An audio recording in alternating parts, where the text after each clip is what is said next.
severely disabled teenager dies in the custody of foster parents who are at the center of that horrific child abuse investigation that was hidden for decades. The abuse was uncovered by 5 investigators during the past 2 years, and our Kathy Curran joins us right now with a heartbreaking chapter on this case. Kath?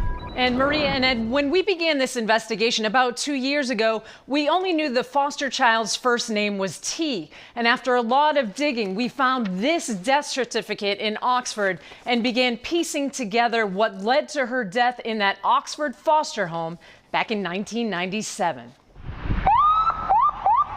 August 17th, 1997. An ambulance rushes to the state-licensed foster home of Sue and Ray Bluen in Oxford. Somebody took her temp and it was sky high. According to records obtained by 5 investigates, Ray Bluen dialed 911 for help for a teenager who had an extremely high fever. We've discovered this was the child in need, a 16-year-old foster child named T. Chan, born in Cambodia and severely disabled with lifelong cerebral palsy. On that day back in 1997, T was weak and in need of medical care. She ended up being stuck in bed. She was so sick. Jessica French was one of the 40 foster children cycled through the Bluens' home throughout the years. She helped take care of T and another disabled girl living in the Bluens' home. They waited too long to actually see what was wrong with her. T died from viral encephalitis a few days after she was rushed to UMass Medical Center, where her foster mother, Sue Bluen, was a nurse. Her death raising questions of whether she needed medical help earlier. She was sick for at least 2 days before that ambulance was called. Jessica remembers T was crying and appeared to be in pain. When you look back on what happened to T, what goes through your mind? Pure neglect, no compassion. I feel like she was taken into that home as, we'll make the money off of her, we can take her in.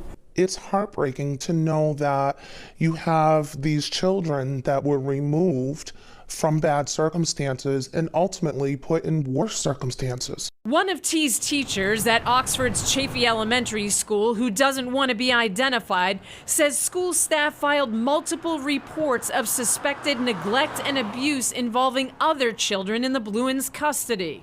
She's still haunted by what happened months before T died on the last day of school when she helped drop her off at the Bluens' home. She took all 4 limbs and stopped at the opening of the van and cried that she did not want to get off that van. That was a T we had not seen.